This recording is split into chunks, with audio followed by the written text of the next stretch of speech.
your sanity behind. Our only purpose is death. Come face to face with your fears. It's a death wish at 120 decibels. Warning. Be sure you're mature enough to witness the shocking details of this motion picture. How much shock can you stand? Terror. Don't say we didn't warn you. Together, the pair everyone is talking about. Welcome to Terrible Delights. No one under 17 admitted. Why, hello there. I didn't hear you come in. I know. Hello, everybody. This is Scott, and you're listening to Terrible Delights. I am joined, as always, by my co-host, Bill. Hello, Bill. Wow, Bill got hit in the head by a horse earlier and will be making strange sounds. I got kicked in the head by a police horse ridden by a flamethrower man. While Vic Morrow laughed maniacally at you and raised his fist weirdly. From a giant hole in my ceiling. Yes. Well, if we're talking Vic Morrow acting strange, this is one of his last movies, his second to last movie. Yeah. Unfortunately, before he was pretty much murdered on the set of The Twilight Zone. So if you haven't tuned in, we're a podcast that talks about movies, specifically exploitation-y, grindhouse-y movies from the 70s through the 80s. And we take turns. And this week is my turn. And I chose a movie called 1990, The Bronx Warriors. These are the weapons. These are the warriors. This is the final battlefield. The first to die will be the lucky ones. You will see the future. You will be afraid. 1990, The Bronx Warriors, rated R. Now, this movie takes place in the faraway future of 1990, because this is from way back in 1982. And apparently the director really thought shit was going to go down. Shit was going to go down in just a specific borough of New York. Yeah. And the rest would be fine. So it's an Enzo Castellari joint. He did a couple movies that we did. He did The Heroin Busters. This is fourth. He did Light Blast. New Barbarians. And he did... Oh, was that the other one, New Barbarians? Yes.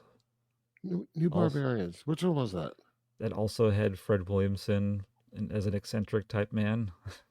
Oh yeah, that was the 2019 future movie. That's right. That had the child actor we all wanted to punch in the face. That's right. The one where they just walk away holding hands at the end. Yeah, and yeah. The main guy had the weird the bubble chest bubble thing. Yeah. And Fred Williamson had the Infinity Gauntlet crossbow, or whatever. That's right. Yeah. So that's Enzo Castellari. He did the original Inglourious Bastards, amongst other movies. He did quite a few movies. And he did a sequel to this called Escape from the Bronx. Is it within our perimeters? Yeah, 83. 1 year later. And it's the same muscular fella that's in this one. I read that the director was mad because he was less muscular for the sequel. That's the thing, yeah. And he wears a coat because of it most of the movie. Like a fur coat, full fur. That'd be nice. So Enzo Castellari is in this as the vice president, but I don't recall the vice president being in the movie. I think it was the guy with glasses who was kind of barking orders occasionally from the headquarters. Is this vice president of the United States or vice president of what? Vice president of the Bronx. Maybe. Or was he vice president of that company, the Manhattan whatever? Oh, right. I mean, they could have specified just the vice president. I think it was the Manhattan Corporation. Thank you. Right? It's a catchy title. So this is like I said, a 1982 movie. It is from an Italian director. It feels like an Italian movie. I found some of the voices weren't synced up quite right. Well, it's overdubbing the people trying to speak English with actual English. Yeah, I don't know if it's that or if it's like almost in the 70s. I know a lot of times they would, when they filmed with American actors and Italian actors together, they would just speak in their native languages. So if you Yeah. were English, you spoke English. If you were Italian, you spoke Italian.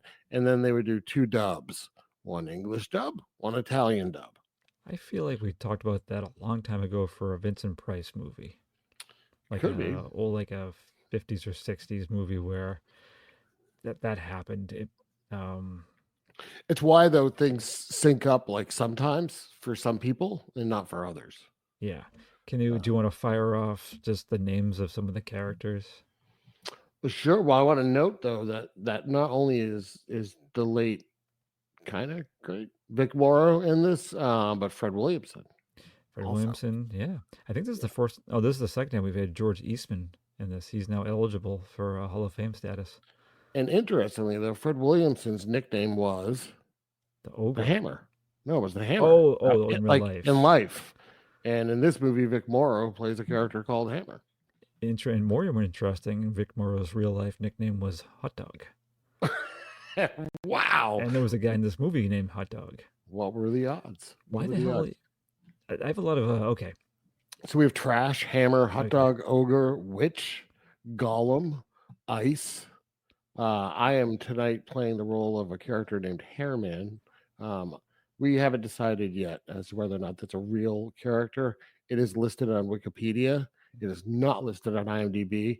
Yeah. And I do not recall a character that would be described as Hairman. But, yeah, unless it's like one of the members of the Tigers, because there was some hair going on. Yeah, it's tough to say. And then don't forget Ted Fisher. That's right. Yeah. Yes. I just want to verify your house is not haunted. Is there someone else there in your home? Okay, because I saw a figure walk by, and I want to make sure it's not a ghost. Yeah. No, not a ghost. Yes. Okay, thank God. Okay. The ghost is going to get you now. Oh boy. Well, ghost is in the room. So an interesting note, or interesting, does a lot of lifting here.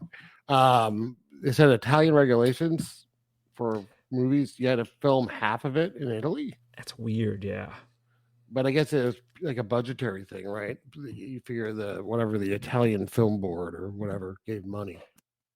So it's smart though. They did all the exteriors are in the Bronx and all the interiors are Rome. Their money was just penne pasta. That's it? Yeah. Oh, so they just fed the crew. Yeah, but it was uncooked. Oh. Yeah. If it's cooked, it's worth far less. That's problematic. Yeah. I don't like this plan. I need to go back to Ted Fisher for a moment. That actor, Ennio Girolami. Yeah. He was in New Barbarians as the second in command to the bad guys with that long hair. I knew he looked familiar. There you go. It looked because I once I recognized him from this. It was like he just didn't look right. I don't know if this is his actual natural hair either. Yeah. And the mustache was like the blondish mustache. It was kind of gross. Yeah. I wasn't digging that. And then Christopher Connolly played Hot Dog, and he died really young, 47. I was getting some mild Richard Jekyll vibes from him. You get Richard Jekyll vibes from a lot of people. Well, he's got like facially they could have been like possibly brothers, cousins, more likely. Maybe. And Wikipedia says that's the first thing it says. Brother/cousin of Richard Jekyll. Oh wow. I didn't even see that. Interesting. Yeah. Actually, in his picture he's wearing a shirt that states that as well. Fascinating. Don't check it. You don't have to. Okay, we'll check it. Would you like to read the IMDb summary for this movie? Sure. It's a nice one-sentence one. Yeah. In a post-apocalyptic New York City, a policeman infiltrates the Bronx, which has become a battleground for several murderous street gangs. Kinda. It's not the police. It's like a vigilante task force. That's what their patches and vans and helicopters say. Yeah. And this is post-apocalyptic. The rest of Manhattan's fine. It's doing great. That's as I noted in this future hellscape that all these gangs are in. I saw a woman walking down the street that stopped and looked at the camera for a minute. There is a subway full of people that goes by. And then just cars driving, like no problem, like they're going home. I saw kids playing basketball too. Yeah. Yes, there were kids playing basketball at one point. Yeah. So yeah. I don't know. You don't have to say it's post-apocalyptic. You can just say like the Bronx went to hell. Yeah. And the rest of New York was like, whatever, you can have it. They could have said that, but it's not. There's like they don't give any other evidence that there was anything happening to make it post-apocalyptic. It's just that all the buildings are like really shitty and have holes that you can jump into. Yeah, I mean, I'm sure that was all accurate. I'm sure there's maybe. Yeah. I think it was. I'm sure that at that time New York wasn't in great shape, right? Yeah. So I'm sure they would just found these like terrible neighborhoods and like, yep, this is where we're filming. These gangs, though, Jesus Christ. So this movie's basically they're trying to make it like the Warriors. It's the Warriors with that like hints of Mad Max and maybe even Escape from New York. Yeah, but definitely a Warriors vibe with the way they did the different gang types. Do you have the names? I got the names. Well, let's see. We have the zombies. They're the ones that are on roller skates. Terrible. The main gang is the riders because they're on motorcycles. And then there's the tigers. They're like the pimps. The tigers, but they do like kung fu kind of. Oh, everyone probably did kung fu, but I didn't get it because the majority of the tigers, if they're supposed to be kung fu pimps, they're like middle-aged white guys. Yeah. It didn't make any sense to me. And then there's the what are the ones that they're not called the zombies, but they should be because they look like zombies. Scavengers. And then the dancing ones were the Iron Men. Yeah, that's right. Yeah. That if you're going on a scale, like the riders are the best, obviously. Yeah. I'd say the tigers were second because they dressed nice. Yeah. The bottom of the list, though. See, I think scavengers are worst, just because it's like how they look and everything. The scavengers would have been good if they didn't have to telegraph every time they were going to attack by going like ooh, like making noises. Yes, although they did cause a little brutality. Yeah. But and then I think the other ones you get a tie with, and they just fight with 2x4s. Yeah. But anyways, yeah. Sorry. But then you get a tie with the. See, I don't know. Like maybe I'd place the Iron Men above the zombies because they were well choreographed. They defeated people. They took turns like dance fighting. Yeah, but then the zombies are stupid. Like it's the stupidest because I don't know how you get zombies from people on roller skates with like puffy vests and sometimes it's not a hockey stick and it's also not a field hockey stick. No, it looked like a field hockey stick to me though, like more than anything. So. But then their leader Golem had like a kind of racially insensitive like Asian motif going on, like a Fu Manchu. Yeah. I think he's like in real life he's like well over 6 feet tall. Right. It was now Fred Williamson is Ogre. What's his group's name? That's the Tigers. He leads Tigers. That the Tigers? That's the Tigers. They have the nicest cars. Yeah. Well, we have a great scene with all the cars. I do like not all the riders, but some of the riders had the skulls on their motorcycles. Yeah, that cool. That lit up. Oh yeah, I'd like that. Yeah, that delighted. I like that. I like that. Not all of them did. Do you think they just ran out of skulls? I definitely. Yep. Oh yeah. They went to a store and bought as many plastic skulls as they could find, and that was it. And there were a lot of them were Hell's Angels. Yeah, I guess so. Yeah, and I have to say, so the guy who played Ice. Mm-hmm. Joshua Sinclair. Different. I think it's Fisher Stevens. What about him? I got those kind of vibes. Yeah, Fisher Stevens vibes. Yeah, I can see that. I guess with the glasses and the hair, like back when, not now, of course, because he's old, but yeah.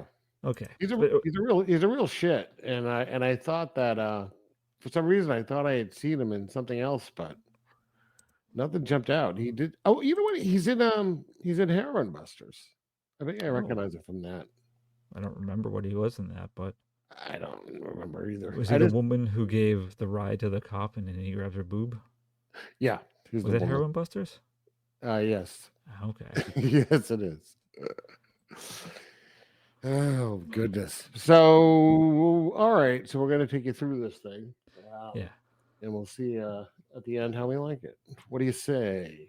that's why we do it. Can we talk about the opening credits before we even get into the story? Sure. Because I actually like the opening credits. They feature they Yeah, did this on a rainy day so they wouldn't be wasting budget. Smart. it looked good. Yeah, it was. I mean, the movie itself wasn't a bad looking movie. Yeah. I don't think. But Mm. yeah, you're getting a lot of knuckles with adorned with skull rings. You got I like that knife brass knuckles combo weapon. I just like that in general. Oh, I like the the elbow pad with this big spike, Yes, but that's good too. But and then also the boot knife, the retractable boot knife. retractable boot knives. Very But they good. had some people with the face paint. That those are the Iron Men or the I think it was mainly the Iron Men actually. Yeah. Yeah. But everyone's in everything, every object, every person's in like extreme close up. Yes. I see all their pores. Yeah, and I think there's a little blurb about it being post-apocalyptic, isn't it? That does you do have Anne escaping from Manhattan to to the Bronx first. It's like and then you have a scene with the vice president and what's the man with the regular name? Ted Fisher. Yeah. They like decide to contact the Hammer, even though it's risky to get her back. Yeah. Like, So Anne, we should explain that Anne is heir to the Manhattan Corporation, yes, and she doesn't want to be. So she's running away into post-apocalyptic Bronx. the very suddenly wastelands. It's nice that the bridge that goes over the Bronx there is untouched by the apocalypse. Yeah, it only affected the Bronx. Yeah, only it affected the Bronx and only went about 20 feet in the air. We'll say. Yeah, exactly. Yeah, but so then you get the blurb, and I didn't even notice. I guess they spelled the word wrong. I don't know if you noticed it. I didn't. Oh, I have the exact. I typed it out. I didn't even copy and paste it. I typed it out. 1990. The Bronx is officially the Bronx. Maybe I did it wrong. Officially declares. I'm sorry. The Bronx is officially declared no man's land. The authorities give up all attempts to restore law and order. From then on, the area is ruled by the riders. Okay. So they spelled attempts without the T, the second T at the end. Come Attempts. on, Enzo. Yeah. Come on. So that's the writers are the rulers. They weren't. Star taken away. Yeah, we'll start taking away for the typo, but they didn't seem to be like feared by anyone really. Which ones? The writers? They're supposed to be the rulers of the Bronx. Oh yeah, I figured that it felt like everyone was fairly equal, and no one really. Everyone just kind of sat around. I feel like the zombies were far less respected. I mean, their turf was a tunnel, a shitty Well, tunnel. it's like they're like the baseball Furies and the Warriors, like I think the Furies were better uniforms Yeah. and face But paint. I'm saying, like, you remember them more for what they look like than Yeah, I the still fact don't that get. they got their asses kicked. Yeah, I don't get how you. Why zombies? That's too cool of a name for what they had going on. Yeah, it didn't really make much sense. It would, like you said, that would have made sense for the scavengers. The Yeah. scavengers would have made more sense for what they were, for what the zombies were. I think. Yeah, it didn't make much sense. God damn it, Italy. But so Anne's making her way through, and she gets surrounded by these idiots on roller skates. Yeah. So what happens if there's like a brick sidewalk or like stairs? Yeah, you're stuck. Yep. So so they're gonna grab her. I like that. Whenever they want to stop people, they put up like like they just pull out like little borders so people Yeah. can't Well, let's put up this refrigerator cardboard box. maybe laugh. I have a cat tree I can lay down across the path. But the riders show up, Yeah.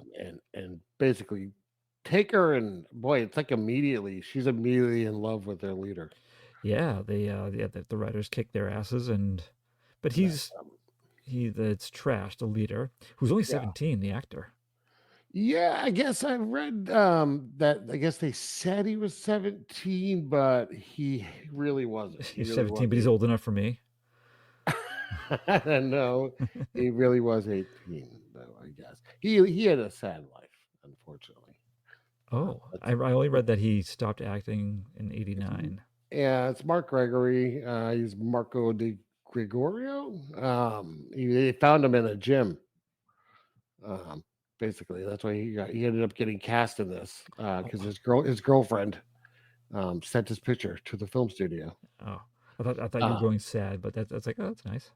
No, and then so I guess he didn't actually enjoy acting, which you get it. You don't really like it. So he did like a handful of movies. He really didn't care for it, and he wanted to be a painter. So he got like into art, and I guess he put all his money into like some scam.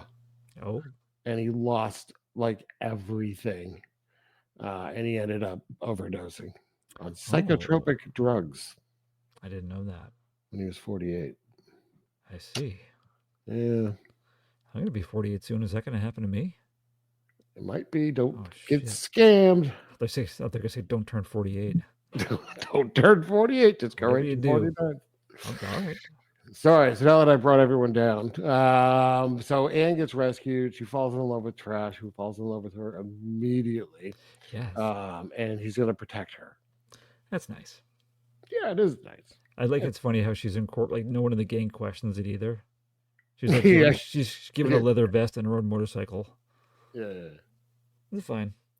So, about some of the, I don't know I couldn't like match names or if they even gave names for some of the gang members, like Ice, because he was featured. But then there's two others that I'm going to refer to them as Freddie Mercury and Rob Halford. And I think you know what I'm talking about. Yeah. Okay. Like Freddie Mercury is like on Trash's side, and Rob Halford, but Rob Halford, he has like the sunglasses. Like he looks like Rob Halford with the sunglasses on. Yeah, and he does keep threatening people. You got another thing coming when he shakes his fist at him. Yeah, and he just yells breaking the law as he runs around. Yeah, it was Rob Halford. Sorry, as an aside, I watched the music video for that the other day. I don't think I'd ever seen the entire music video for Breaking the Law. Do you remember it? Vaguely. They infiltrate what I thought was a bank, but the vault contains just gold records and gold cassettes of Judas Priest. What do you want? Steal back their own gold record. That's pretty awesome. That's the point of the video. And the security guard didn't care. That's pretty... He's just like, it's yours. He was watching on the monitors and he started playing a fake guitar. So, and I'm not even kidding. So I'll have to watch it. Please do. It's fun. Anyway, sorry about that. All right, so Anne's under the protection, and now we have I don't really understand other than I guess they're just causing trouble. A member of the Tigers. Well, I think a member of the Riders is found dead. Well, yeah, but it's because the one of the Tigers kills him. Was that well defined? Yeah. Okay. Well, they had this meeting between them, but also forget that this guy's just playing drums. Well, so we find out that someone died because all of a sudden we're outside, and all the gangs are like showing up, and there's a drummer going ape shit on the drums. He's like, I like his drum seat is like 3 seats from like a stadium, like a baseball stadium. It's just, it was both awesome and just so weird. Yeah, like I liked it.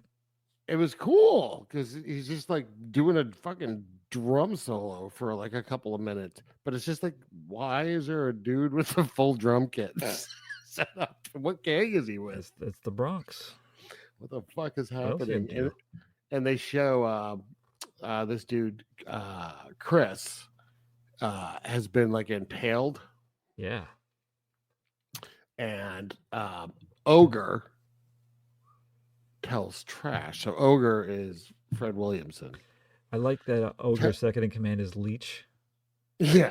And he's made to look. He looks like a vampire pimp. Yeah. He tells Trash, leader of the Riders, that Chris was working with the Manhattan police. What was he wearing? He had a gizmo. Yeah, gizmo. Yes. Yes. And basically it's like a watch thing that was on the same radio frequency as the Manhattan cops, and the Manhattan corporation's using that to track Anne. Yes. So that's why he had to be killed. My other note for this scene was that Fred Williams was smoking a breadstick. Yeah, yes. It's all you could get in the Bronx at this point. It's a little one. Yeah. So the Manhattan Corporation's trying to find Anne, and this is when they hire Vic Morrow, Hammer, Hammer. who's he's a little unhinged. A little bit. Sorry, before we get to the Vic Morrow, there was a quick scene with there was like a van, like the Vigilante Force van was driving through the Bronx, and some of the riders were like, "What are they doing here?" So they kind of like entice them into being to following the riders. They're going so slow. They are, but so you think this is going to be some kind of violent confrontation, like, oh, they're going to kill these people. But all they do is sneak up on the van, and the Rob Halford looking guy gets on. No, Freddie Mercury gets on top of the van and just spray paints the word shit on their windshield. That's it. Yeah. That's it. Yep. We got them. They just keep driving. Yeah. They don't stop. I did like the nice touch of the windows of that van, where it reminded me of the windows that in my high school. Like the sliding doors in the hallways. Oh, those like reinforced ones. Yeah. Not easy to break. Yeah. Sorry, Vic Morrow is on the scene as a mailman. Vic Morrow he's a mercenary, I would say, probably. More than any. He's hired by the corporation. He's a wild card.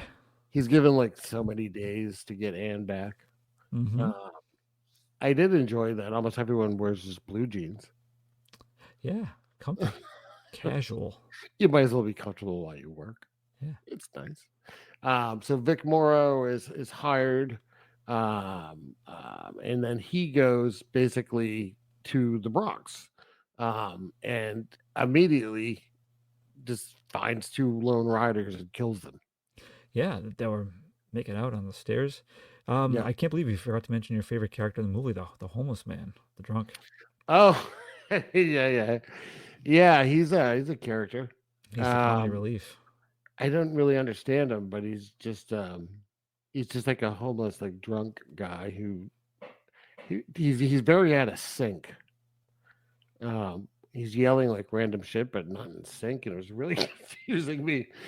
And I just didn't really understand. But what does he want? He wants a love song or a love letter, because it's the mailman. A love letter, yes, the mailman. He calls Vic Morrow the mailman. Yeah, he has a package. So. And but it's like, the mailman bringing me a love letter. And then we're gonna see him again later. Go like, hey, motherfucker, where's my love letter? Like what? Like they made him a character. It just makes no sense. Maybe he serves no purpose. Is he hair man? Maybe. He has lines in the movie. So Vic Morrow goes in this building, kills this couple of riders that are making out, as he said, and he plants a ring. Tigers. Yeah, he wants to make it. He's trying to get gang wars going on. That's his plan. Yeah, and then he fucking takes off, but the riders kind of try to chase him. Yeah, he gets into a big rig. Yeah. And then he hops out sneakily to get away. Yeah. But I think it's funny. It happens not once but twice in the movie that you have this giant truck, and then you're allowing 4 motorcycles that you can like easily run over or destroy to pull you over. Yeah. The second time, it's only 1 motorcycle when ice pulls him over. Yeah. But it's our boy Hot Dog why Hot Dog? What did some of the names is? Yeah, I don't know. Doesn't make any fucking sense. He has a Frankenstein foot. Hot Dog is like suffering from depression. He's like the most unhappy man in this entire movie. Do you think he's like a Vietnam vet?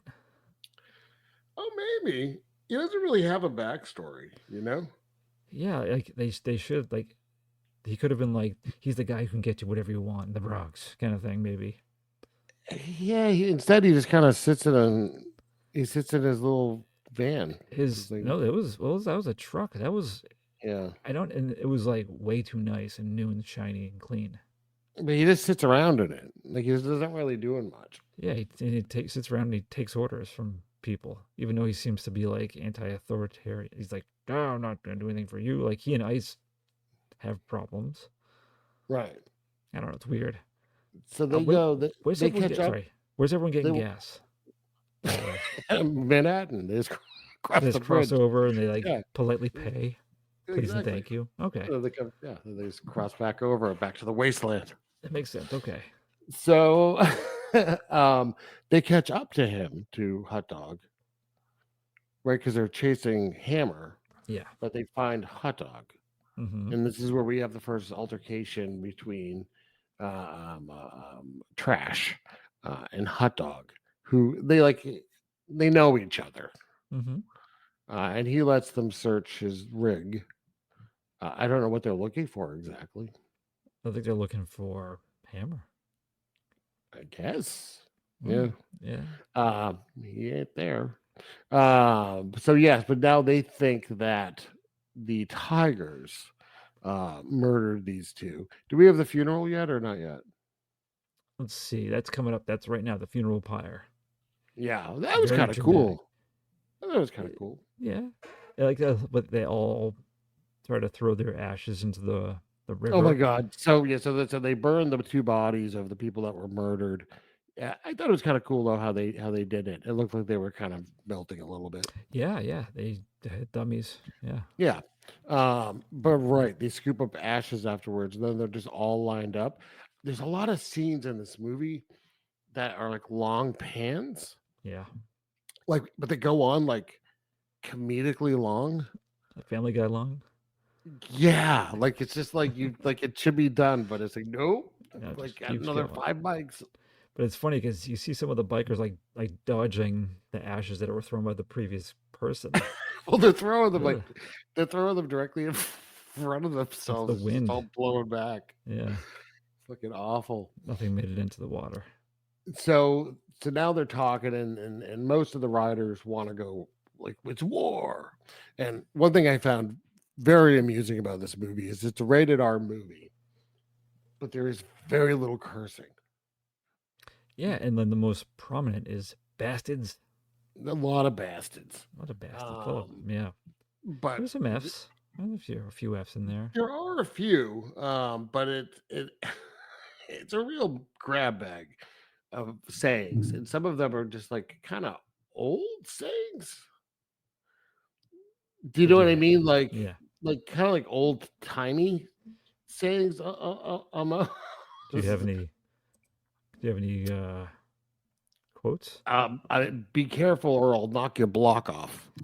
That's said more than once. Yeah, which is like, what is this 1940? Like, oh, you knucklehead, I'll knock your block off. But on It's the a other weird end, thing to say. on the other end, when they are talking about that, they think it's the Tigers that did it, and Trash is like he doesn't believe it, and he says to Ice, "You fuck! Look, it could be a pile of shit from somebody's asshole." It could be a pile of shit out of somebody's asshole. Yeah. Oh, Yeah. sorry, they put from somebody's asshole on IMDb. Oh no, I wrote it down. Oh, okay. So it's mwah, poetry. Yes.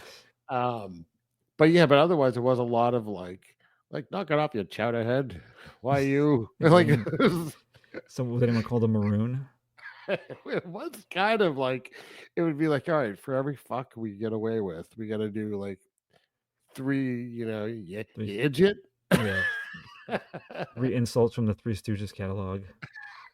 It's very strange. Yeah. All right, so they did the funeral. Trash doesn't believe that the Tigers did it. He just has a feeling that it wasn't actually the Tigers. He's got And some smarts. and the biggest proponent here, this is going to be Ice, is saying we gotta kill him. And then every time he says that, there's like a bunch of guys in the background that just go war, war, war. Yeah. Ice seems like the least. Like he shouldn't belong to the Riders. Yeah, He doesn't look like he belongs in that gang. no. Sorry, apologies to Fisher Stevens. Yeah. Not cutting it.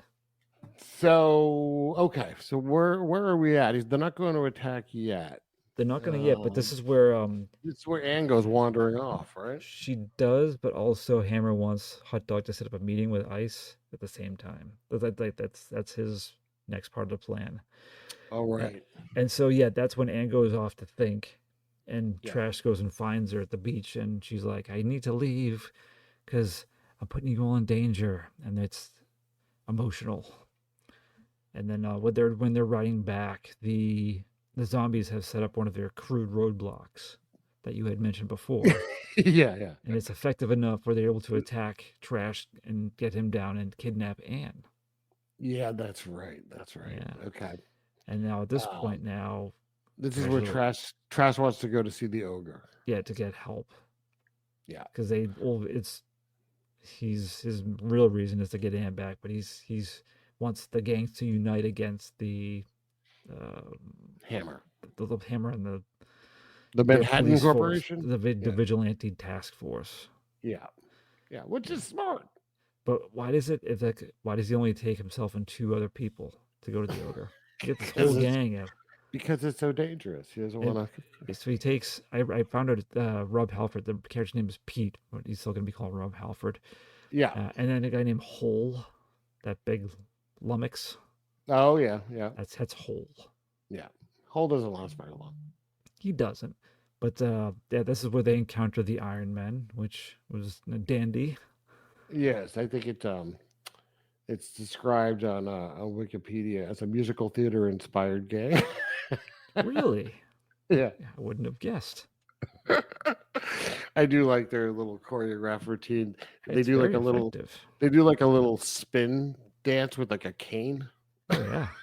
And I'm sure there's like theater people lining up to like get those parts in this movie. Right. I don't know. But the leader, for whatever reason, has a soft spot for Trash. She likes Trash, yeah. Yeah, she's like, okay, fine, you can go through. I like how everyone's domain is just like shit also. Totally, yeah. Ruins. Yeah. That doesn't really make much sense. But then your favorites are next. Well, we have, during all of this, we have Hammer as hooked up with Hot Dog. Good sentence. I realized after it came out of my mouth that it's a very strange sentence. But yeah, Hammer's hooked up with Hot Dog at this point, though, to get help. Yeah. Yeah, and to arrange a meeting with Ice also. Yes. That's happening. That's happening around this time, yeah. Yeah, they want to turn Ice against the Riders. Well, they do. He turns pretty because he turns immediately. Oh, because he's promised he would become, he gets rid of Trash and Ogre. He'll become the leader of the Riders and also get a bigger slice of the Bronx. Yeah, and when Trash went on his little journey to see the ogre, this episode was just sound fucking stupid. When Trash goes to see on his voyage to the ogre, he tells who is it that he tells? Freddie Mercury. Yeah, I don't know his character's name. Is that Paul? I mean, that's why I call him Freddie Mercury. I don't know. Yeah, it's like he likes him, and he tells him to keep an eye on Ice because he doesn't trust him. Yeah, they're pals. So he does keep an eye on him, and he sees Ice go to the truck with Hot Dog and Hammer. And he overhears like a really cliche conversation when it might as well just be like, sure, I'll turn on my pals. Like, yeah, it's very, exactly. Very clear what he's doing.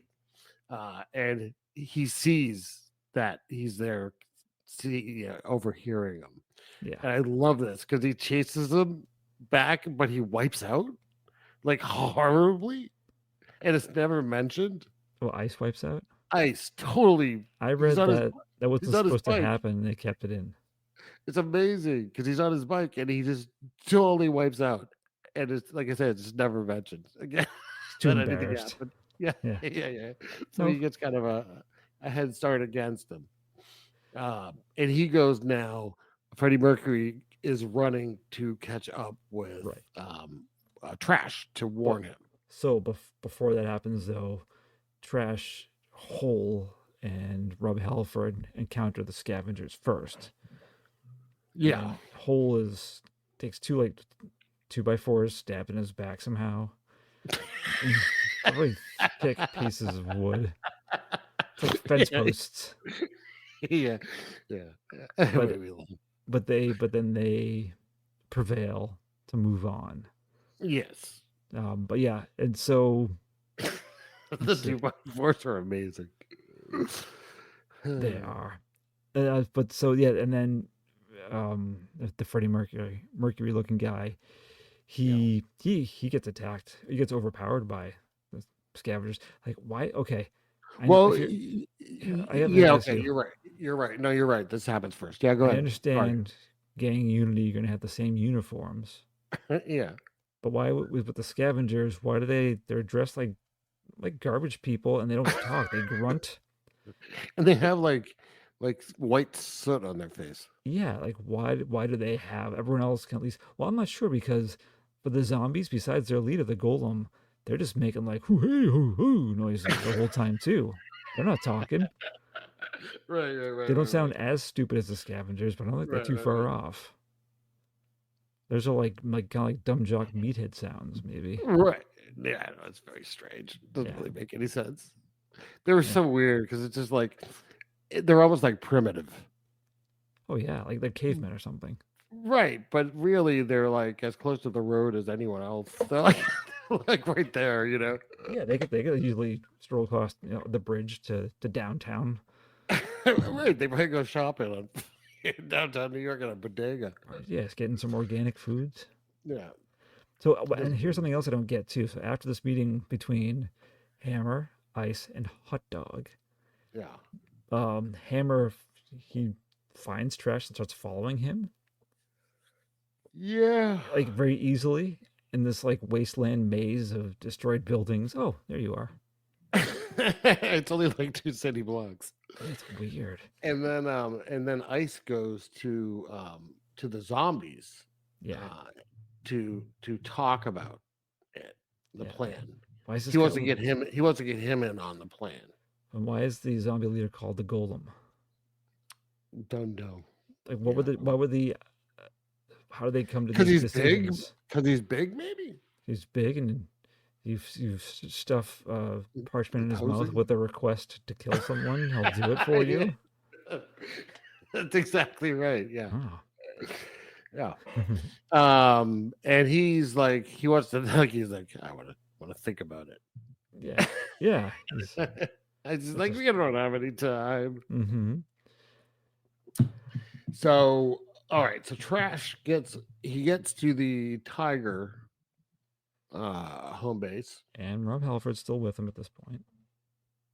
Yes. This is what's happening here. Well, He gets there and they don't want to let him in, but they're like, yeah, you need an appointment. Kind of that would thing. happen. Thought that they just snuck in. They were being sneaky boys. No, Because because this is when he goes. This is when he's seeing Fred Williamson. right, but they infiltrate the building. and Yeah, they're but con- someone recognizes them and says, it's a witch. The character witch sees them and says, not you before- need an appointment to see Ogre. But before that, though, one of like the pimp guards, he's like, "What are you doing here?" Because that's when Hammer uses Trash's weapon and kills again stupid times, but kills Ogre's guard to make it look like Trash killed one of their guys. Right. so when- Right. It's funny because he asks Ice like to give him an object that belongs Yeah, to Trash, Yeah. and he's like, "Will this do?" His main weapon he just happens to have. yeah. Conveniently, he's like, Like, what? perfect. Well, I think he actually says perfect. Yeah. But then and at that point, well, as his guard who's been stabbed in the back is dying, he fires his gun, which draws the attention of Witch, which is Ogre's. I don't know if Right. it's his girlfriend, wife, whatever. Oh, special moments. Yeah. Thanks Sorry. for sharing. Yeah. Okay. Sorry. When I edit this, I might forget to take this part out. So people will be like, "Why is he saying special moments?" It's That's okay. why. They can wonder. Yeah, So okay. it was a ghost. Yeah. But yeah, so he's caught, and then but it's interesting. Like Vic Morrow, Hammer does all this stuff to like set him up, but he's sloppy. Like he's seen leaving the scene of the crime. Yeah. Yeah, because at first Ogre's like, "Why'd you kill my man?" Which is like, "Well, actually, I saw the gunman run away." Oh, Yeah, oh, okay. yeah, but then and Hammer's like, "Oh, okay, we're fine." Yeah. What do you need? Yeah, he's very easy to persuade. If he's Yeah. he's supposed to be the king of the Bronx. Yeah, which is I don't really get that either because he's Yeah. just like sitting around. Wait, before we continue, we need to talk about the interior of his lair. The musicians, the piano player, and the bongo player with like the dyed blue beard, and they had like powdered faces, and Yeah. what was their deal? He's classy. That's classy. Okay. Yeah. He's like, I want to dress you up like a 1700s pianist. Yeah. All right. Yeah. Yeah. I was like, Yeah. So right. So Trash basically talks Ogre into it being Hammer is the fucking problem. And Yes. we need to work together. We need to get all the gangs together. And Yeah. he's like, okay. Yeah, but even though he's like, wait a second, this is just to save your girl. And he's like, well, yeah, fine. Yeah. But but then he literally just goes like, okay. Yeah. So, And his main counterpart is Witch, who's awesome. oh, she has the claws and the whip. Yeah, it's pretty fucking great. So I'm again confused though. They go to save Anne, and instead of sending a lot of people to infiltrate the zombies' dojo, Yeah. it's just the three of them: Trash, Hammer, and the Witch. Yeah. Where did Rob Halford just disappears at this point too? I don't even know what happened to him. He appears later, but he's not. Well, he gets killed. No, he doesn't. He's at the birthday party at the end. He is. He's like I'm done. Yeah, I don't know. Who's the one that gets? Who's the one whose arm is all fucked up? Oh, that's Freddie Mercury. Yeah. Because we're about to see him again because they're going back. They have to go back through scavenger country. Yeah, I don't know why, but again, they're so easy to fight because there's Yeah, but I did like to see him because they took some time with some of the makeup effects on his weird broken wrist. That was kind of gnarly. I thought so too. Yeah, they did a pretty good job on it. It made me think of was I'm sure you've seen Pan's Labyrinth. Yeah. Do you remember the scene was that the stuttering guy that they're torturing and they've done horrible things to his wrist and that was super gross, but this wasn't that bad for 82. No, look pretty realistic. Yeah. But it's funny the how dramatic they made the scene when Trash sees him and he goes over and he's just like, dude, it's like this. It's like they're in love. Yeah, are they like brothers or something, or are they something more? Like he starts to cry and he's like holding him like tenderly, caressing his face. It's a little weird. Yeah, it's a little weird. Yeah, because you didn't really have that. You didn't have that closeness vibe when they were just hanging out. Yeah, you didn't. There was no reason like why there wasn't a backstory why they would have been so sad about it. It was a bit much. It didn't really make any sense. I feel like we missed a story where they're like a much deeper relationship. But then he broke his neck, so it's okay. Yeah, put him out of his misery. Like a fucking dying dog. Yeah. So, okay, where are we? This one more thing. This is where, so the ogre is his Fred Williamson's fighting style with his pimp. Oh, I liked his fighting. It was weird. He's like holding like almost like a pull cue. Yeah. But he does at the very end. He has a secret sword in there, and he beheads one of them, which is awesome. Yeah. Fred Williamson was good in this. Best kill in the movie, I think. Yeah, and he looked damn fine too. Yeah, it's fucking smooth. I love that you don't really see Witch fighting too much. She just kind of comes running with the whip. Yeah, like she's been whipping people. But she does use the claws to stab someone in the gut. Yeah, which was nice.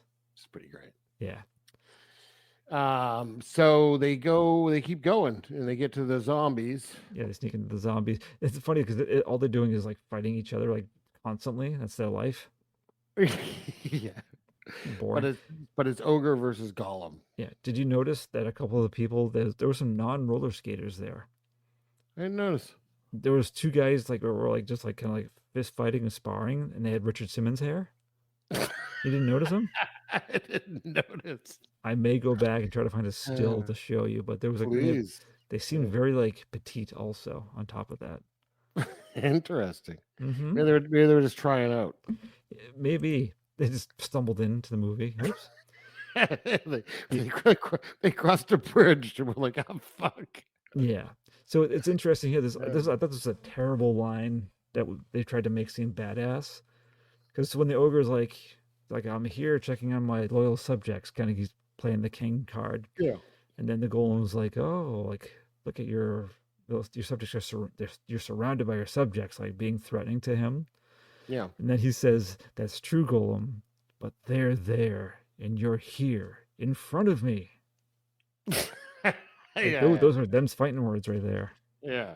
Yeah. And his response is just, "Ooh, Who you got me? ooh, They got don't nice like little- being burned." I read too that for some of the scenes, Fred Williamson stood on a box to make him seem taller or of closer height to the golem. I think Trash was really tall too. He Seemed tall, but I know George Eastman. They'd probably give his height. He's 6'9".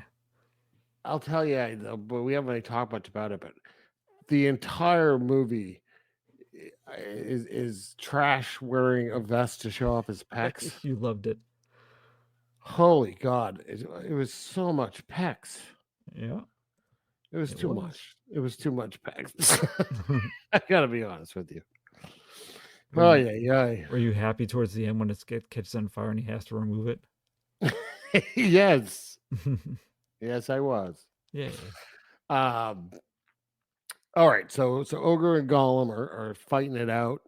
Trash gets to Anne, who's like kind of chained up sloppily. Lazily, yeah. Yeah, and he gets her free.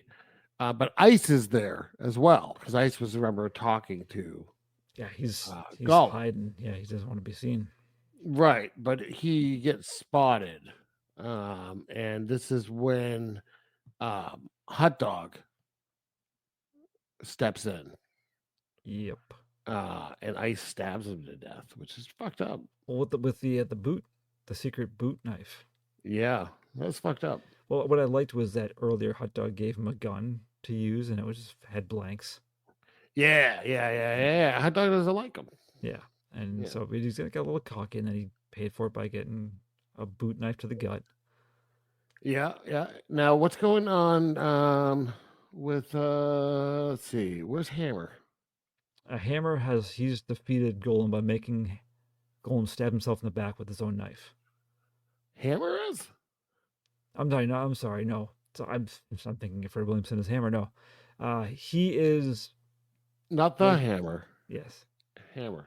He is making his plans to. He's like back at home base, like assuring his superiors, right. Don't worry about it. Oh, this is where he puts on his little hat. Yeah, his like semi-Nazi style uniform. Yeah. Okay. Yeah. So right. So Trash sees Ice now, and Ice starts like, and it's punny, but trash talking him, right? And he's like talking. He's like talking shit. Yeah, he's being cold towards him. Yeah. Oh. And basically he's like insulting Anne. Yeah. So they get into a fight, and Ice gets impaled. Yeah, that was nice. Yeah, deserved it. Dead. It's got a nice end to him. It is. I like that. I didn't care for the character, so I was like, yay, yeah. Ice is dead. So I love that we cut to Anne is having her 18th birthday. Yeah, she's playing the piano. It's very bizarre. Everyone's happy, same page. Yeah. Well, they're at the Tigers headquarters, like the nicer of the headquarters. But it's like all the riders are there too. Yeah, well, they're organized. Yeah, this is where Rob Halford reemerges too. Yes. Yep. But I like that she's playing piano, and everyone's just like, "Aw." Yeah. Like watching her, except for Fred Williamson, who comes over and like stands there weirdly. Yeah, he's like, "Look at me smoke this breadstick." It's kind of weird. But while this is happening, this is where the Manhattan Corporation, they have a little militia that they're sending in, and Hammer's leading it. Did you catch the mission name? I did, and I don't remember. Operation Burnt Earth. Yes. Thank you. Yes, they say it in the helicopter. Yeah, I like they bring out. I don't know how they made this, how they had the time, the resources to make a birthday cake in the shape of like downtown Manhattan. Yeah, I don't know. And what's more unfortunate is they don't get to eat Probably it. just went to a bakery across the bridge. Probably, but they didn't have a chance to like eat it or cut into it, or did they even get to blow out the candles? No. This is the weirdest scene I find in this movie, based on how this world is supposed to operate. These two rival gangs are singing "Happy Birthday" to a billionaire that's like infiltrated their world. Yeah, and it's fine because Trash is in love with her. Okay, it's just very weird. It doesn't make any sense. So Hammer now is showing up, and he's like leading the operation. So you have little groups of people coming in with fucking flamethrowers. Yeah, a lot of them on horseback too. Yeah, I liked how the horses even had like semi helmets on their heads. It was pretty awesome, actually. Yeah, the fucking flamethrowers are awesome. Yeah, you could tell they were using like an effect where they were shooting like at like some type of like plexiglass screen to make it look like they were burning people. I think it looked pretty good, but you could tell what they were doing. Yeah, it's still effective. It's still pretty cool. Yeah. And then the helicopters like shooting at people. Yeah, but it's funny, like they're like leave no survivors, and like 30 people like escape immediately. Yeah. Get out of that building. But I love he's like lost his mind. Hammer's just like yelling things. I love that whenever he yells, he like raises his arm. I forgot does like a fist pump. I forgot to mention the only quote I made note of a little bit earlier in the movie. After Hammer he tries to set up Trash for killing one of Ogre's guys. And so he's just made a call on his walkie-talkie, like to Hot Dog, like, meet me here, I'll be there soon. And the scavengers are trying to sneak up on him. Mm-hmm. And he's aware of it. He pulls out a gun. He like yells at the top of his lungs as he turns around and shoots them all dead. And his quote is, "No one alive can trick Hammer from the Bronx." Which I love, like, yes. That's a great line. It is. That could be a good t-shirt. Oh my God. Vic Morrow. Don't ever buy. Vic Morrow, you are missed. But there's, everyone's dying. Oh yeah. Like they're wiping out everybody. Even the witch. Yeah. Everyone's dying. And Ogre, yeah.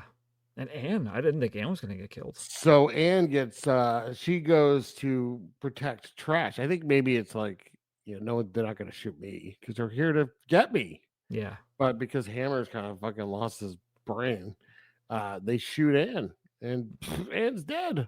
Yeah. What the fuck? I do like they gave Ogre a bit of a dramatic death. He gets like shot in the back, but he's able to stumble to his throne and tries to light his last breadstick as he's being set on fire. Yeah, that was kind of cool. Yeah, it did look nice. Yeah. So Trash is bullshit that Anne is dead. Now he kills Hammer, but I don't remember how. Well, Hammer's just like we mentioned probably early in the show. He's standing like a maniac. Yeah. Above the scene of carnage, there's this giant hole in the ceiling, and he's just saying, "Hammer is God, God is Hammer." Yeah. And just like so many shots of him just like, and it gives Trash the he's like Wario. Yeah. Yeah, he is. Yeah. It gives Trash time to find a harpoon gun and shoot him in the chest with it. That's right, harpoon gun, and he goes falling through the hole. And he falls to his death. And it's fucking awesome because he uses this because it's through Hammer. So he just gets on his bike and just drags Hammer's corpse around. But I wasn't expecting that to be the end. Yeah, he just drags his corpse to the credits. Yeah, to the credits. The credits are there, and he's they're already going. I didn't mention earlier, one of the fucking funniest parts to me was when it's earlier on where Trash goes through and they just drop a net on him. Oh yeah, Yes, the zombies do. But it's like it's so fucking stupid. They just drop a net and he just falls down. Yeah, yeah. But yeah, we cut to credits. Yeah, I like there's no follow up like whatever you do, Anne has to be brought back safely. There's like they don't have any like follow up. Oh, she was killed. What happens now? I'm gonna guess it was The like sequel? they already had Escape from the Bronx set up. I don't know. All right, well, I guess we'll have to do that at some point and find out what happens. Yeah, I like that the main company in that one is the General Construction Corporation. Is it really? Yeah, Jeez, that's even more generic than Manhattan Corporation. Yeah, it's pretty awesome. But The third one's gonna have the company corporation. but for some reason I haven't seen it, but I've read like the blurb on it, and it takes place like a couple years later, and it's Trash, still in it, but Trash's parents are in it, Oh, which dramatic, is like so where are they in this? dramatic Like plot twist. what? Mr. and Mrs. Trash. Very strange, but okay, so that's the end of this one. Abruptly. Yeah, yeah, it is an abrupt ending. What do you think of the soundtrack? I thought it was okay. It's kind of synthy. It was, yeah, that made sense for the times. It's Italian. Sounds Yeah. Italian. Sounds Italian synthy. It does. I'm gonna guess it was an Italian dude probably. I wouldn't have guessed that it was Walter Rosati. Walter Risotto. Yeah. I wouldn't have guessed that they had done the interiors all in Italy, based on the fact that they were in and around actual New York. Yeah, no, it's weird. It was just weird that they had to. Like, Yeah, Italian law. it's funny because Vic Morrow. I mean, I think everyone knows him from Twilight Zone just because because he died on set. Yeah, And maybe from Blackboard Jungle. If you've ever seen that, like one of his first movies, he was fucking great in it. But boy, he did a lot of trash. He did a lot of movies, but he just did a lot of bullshit. Like he did a lot of like Humanoids from the Deep and fucking he thought like Charlie's Angels. Magnum PI. He's in the Bad News Bears, playing a coach. He was pretty great. He was pretty great in that. Humanoids from the Deep. Yeah, just like a lot of just like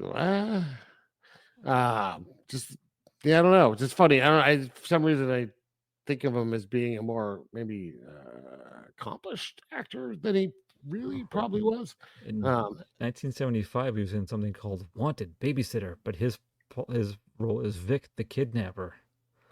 Yeah. And I know he was estranged from his daughter, but his daughter's was Jennifer Jason Leigh. Oh, Yeah, I see. who was a great actress, Jennifer Jason Leigh. Yeah. I always thought was excellent. So anyway, she's not in this movie. So why don't we rate it? What do you think? Let's just skip it this week. Okay, what's your next week pick? No, I actually enjoyed this more than I thought I would. Wow, Going okay. in, I thought it was going to be like based on the poster I saw, like a straight up Mad Max ripoff. I thought it would have been along the lines of New Barbarians. I say if you're comparing it to that because it's the same director, I was disappointed that there weren't any exploding bodies full of like meat. Yeah, that was fucking awesome. Yeah. No, but I did like it was kind of like a corny Warriors, and it was okay. Like the choice of gangs was often unintentionally funny, but I kind of like that. Yeah. It had like a charm with the overdubbed English over English, and the amount of bastards and like these like really strong Bronx accents that they got that part down for authenticity. Sure. No, I liked Vic Morrow's character, just like really unhinged bounty hunter type guy that was just like he's causing chaos. He doesn't care. He's hired to do a role, but he's like, I'm gonna do whatever anyways. And he becomes like a little more crazy as it goes. Oh yeah, by the end he's just totally out of his mind. Yeah. Fred Williamson, I like I haven't been disappointed by him yet in movies we've done for this. Yeah, no, I thought he was great. But it was fun. Like the riders' motorcycle skulls were a nice touch. I thought. Yeah, to me it was like a fun kind of goofy movie. Like they tried to be serious, but it didn't work. But that's okay. I still enjoyed it. So I gave it I Yeah. gave it a 6. All right. It's respectable. Yeah. Yeah, I didn't know quite what to expect either from it as a whole. I mean, I knew what the general vibe would probably be. I didn't know if it would hold up for a whole movie. I think they did a good job of keeping it kind of simple. Yeah. Like it's not overly complicated. You don't really ever get lost. Like, who is that again? It's pretty clear what's going on. Fred Williamson, I thought was great. I understand he's muscly. I really could have done without the vest for the whole fucking movie. But it is what it is. I love the homeless dude. He made me laugh multiple times. And I like that we could say things like Hammer talks to Hot Dog about trash.